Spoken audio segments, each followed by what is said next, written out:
ಇದು ನಮ್ಮ ನಾಡಿನ ಕಥೆ, ಹೊಸ ಅಧ್ಯಾಯಕ್ಕೆ ಸ್ವಾಗತ. ಜನರ ಧ್ವನಿಯಲ್ಲಿ ಸತ್ಯ ಕೇಳಿ ಚಂದು ಧ್ವನಿ. ಇತಿಹಾಸದ ಹೆಜ್ಜೆ ಗುರುತು, ರಿಯಲ್ ವಾಯ್ಸಸ್ ರಾ ಟ್ರೂತ್. ಹೊಸ ಅಧ್ಯಾಯದ ಸಾಕ್ಷಿ ನೀವಾಗಲು ಕೇಳಿ ಚಂದು ಧ್ವನಿ. ಚಂದು ಧ್ವನಿ.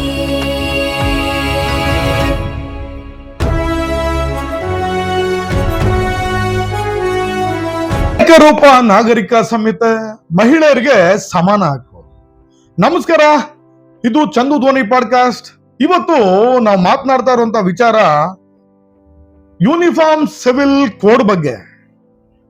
ಸಮಾಜದ ಒಳಗಿರುವ ಪ್ರಶ್ನೆಗಳಿಗೆ ಸ್ವಲ್ಪ ಗಟ್ಟಿಯಾದ ಧ್ವನಿ ಕೊಡೋ ಒಂದು ಸಣ್ಣ ಪ್ರಯತ್ನ. ಭಾರತ ಅನ್ನೋ ದೇಶ ವಿಚಿತ್ರ. ಇಲ್ಲಿ ಸಾವಿರಾರು ವರ್ಷಗಳ ಸಂಸ್ಕೃತಿ ಇದೆ, ನೂರಾರು ಧರ್ಮಗಳ ನಂಬಿಕೆ ಇದೆ, ಅನೇಕ ಭಾಷೆಗಳ ಮಧುರತೆ ಇದೆ. ಆದ್ರೆ ಈ ಎಲ್ಲ ವೈವಿಧ್ಯತೆಯ ಮಧ್ಯೆ ಒಂದು ಪ್ರಶ್ನೆ ಮಾತ್ರ ಇನ್ನೂ ಜೀವಂತವಾಗಿದೆ. ಈ ದೇಶದಲ್ಲಿ ಮಹಿಳೆಗೆ ನಿಜವಾಗಿಯೂ ಸಮಾನ ಹಕ್ಕು ಇದೆಯಾ? ಈ ಪ್ರಶ್ನೆ ಮತ್ತೆ ದೊಡ್ಡದಾಗಿ ಕೇಳಿ ಬರ್ತಾ ಇದೆ.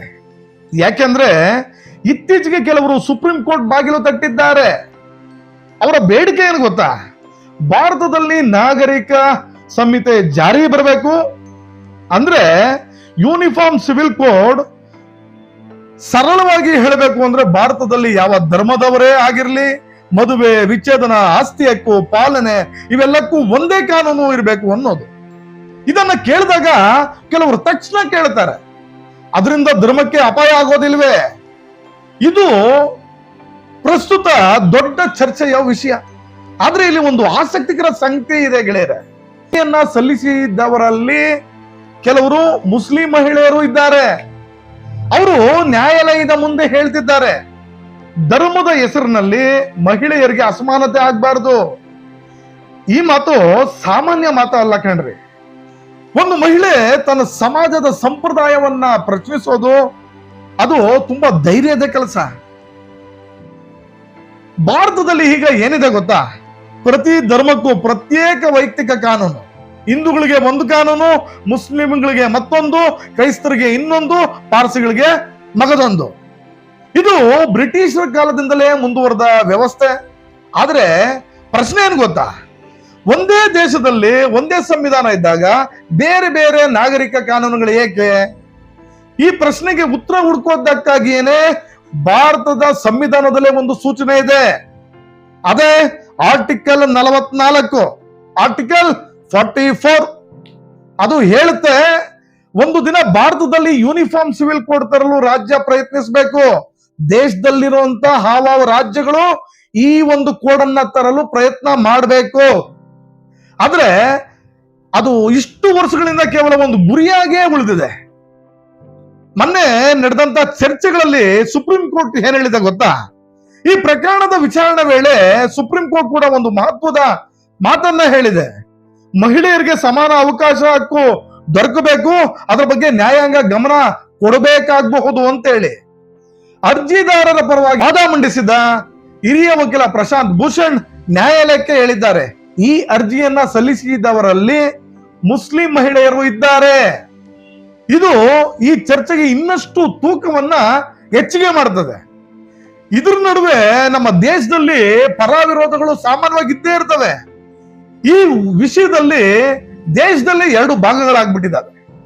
ಒಂದು ಗುಂಪು ಹೇಳುತ್ತೆ, ಯೂನಿಫಾರ್ಮ್ ಸಿವಿಲ್ ಕೋಡ್ ಬಂದ್ರೆ ಮಹಿಳೆಯರಿಗೆ ಸಮಾನ ಹಕ್ಕು ಸಿಗುತ್ತೆ, ಧರ್ಮದ ಹೆಸರಿನಲ್ಲಿ ನಡೆಯುವ ಕೆಲವು ಅನ್ಯಾಯಗಳು ಕಡಿಮೆ ಆಗ್ಬಹುದು ಅಂತ. ಮತ್ತೊಂದು ಗುಂಪು ಹೇಳ್ತಿದೆ, ಇದು ಧಾರ್ಮಿಕ ಸ್ವಾತಂತ್ರ್ಯಕ್ಕೆ ಧಕ್ಕೆ, ಭಾರತ ಸಾಂಸ್ಕೃತಿಕ ದೇಶ, ಪ್ರತಿ ಸಮುದಾಯದ ಸಂಪ್ರದಾಯವನ್ನ ಗೌರವಿಸಬೇಕು ಅಂತ ಹೇಳಿ. ಇಲ್ಲಿ ಒಂದು ಗಂಭೀರ ಪ್ರಶ್ನೆ ನಿಂತಿದೆ ಗೆಳೆಯರೆ, ಸಂಪ್ರದಾಯ ಮುಖ್ಯವೇ ಅಥವಾ ಸಮಾನ ಹಕ್ಕು ಮುಖ್ಯವೇ? ಇದು ಒಂದು ಸಾಮಾಜಿಕ ಪ್ರಶ್ನೆಯಾಗಿ ಉಳಿದುಬಿಟ್ಟಿದೆ. ಸತ್ಯ ಹೇಳಬೇಕು ಅಂದ್ರೆ ಈ ವಿಷಯ ಕೇವಲ ಕಾನೂನು ಚರ್ಚೆ ಅಲ್ಲ ರೀ, ಇದು ಒಂದು ದೊಡ್ಡ ಸಾಮಾಜಿಕ ಪ್ರಶ್ನೆ. ಒಬ್ಬ ಮಹಿಳೆ ತನ್ನ ಹಕ್ಕಿಗಾಗಿ ನ್ಯಾಯಾಲಯದ ಬಾಗಿಲು ತಟ್ಟಿದಾಗ ಅದು ಕೇವಲ ಒಂದು ಪ್ರಕರಣ ಆಗಿ ಉಳಿಯೋದಿಲ್ಲ, ಅದು ಸಮಾಜದ ಮನಸ್ಸಿಗೆ ಹಾಕಿದ ಪ್ರಶ್ನೆ, ಒಂದು ಕನ್ನಡಿ ಅಂತ ಹೇಳಬಹುದು. ಭಾರತದಲ್ಲಿ ಮಹಿಳೆಯರ ಹಕ್ಕುಗಳ ಬಗ್ಗೆ ಬಹಳ ಬದಲಾವಣೆಗಳು ನಡೆದಿದ್ದಾವೆ. ನೀವು ನೋಡಿರ್ಬೋದು, ಟ್ರಿಪಲ್ ತಲಾಕ್ ರದ್ದು, ಮಹಿಳೆಯರಿಗೆ ಆಸ್ತಿ ಹಕ್ಕು, ಶಿಕ್ಷಣದಲ್ಲಿ ಸಮಾನ ಅವಕಾಶ. ಆದ್ರೆ ಇನ್ನೂ ಕೆಲವು ಪ್ರಶ್ನೆಗಳು ಉತ್ತರಕ್ಕಾಗೇ ಕಾಯ್ತಾ ಇದ್ದಾವೆ. ಭಾರತ ಒಂದು ಅದ್ಭುತ ದೇಶ. ಇಲ್ಲಿ ವೈವಿಧ್ಯತೆ ಇದೆ, ಆದ್ರೆ ನ್ಯಾಯ ಕೂಡ ಇರ್ಬೇಕಲ್ಲ.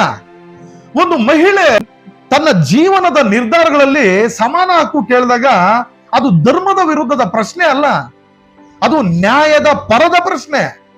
ಇದು ಸುಪ್ರೀಂ ಕೋರ್ಟ್ ನಲ್ಲಿ ಕೇಳಿ ಬಂದ ಈ ವಿಚಾರ ನಾಳೆ ಭಾರತದ ಕಾನೂನು ವ್ಯವಸ್ಥೆಯನ್ನ ಬದಲಾಯಿಸಬಹುದೇ? ಅದು ಕಾಲ ಹೇಳಬೇಕು. ಆದ್ರೆ ಒಂದು ಮಾತು ಖಚಿತ, ಸಮಾಜ ಮುಂದೆ ಹೋಗ್ಬೇಕಾದ್ರೆ ಪ್ರಶ್ನೆಗಳು ಕೇಳಲೇಬೇಕು, ಪ್ರಶ್ನೆಗಳು ಇರಬೇಕು. ಆವಾಗಲೇ ಸಮಾಜ ಎಚ್ಚರಗೊಳ್ತದೆ. ಇದು ನಿಮ್ಮ ಚಂದು ಧ್ವನಿ. ಮತ್ತೊಂದು ಗಂಭೀರ ವಿಷಯದ ಜೊತೆ ಮತ್ತೆ ಭೇಟಿಯಾಗೋಣ. ನಮಸ್ಕಾರ.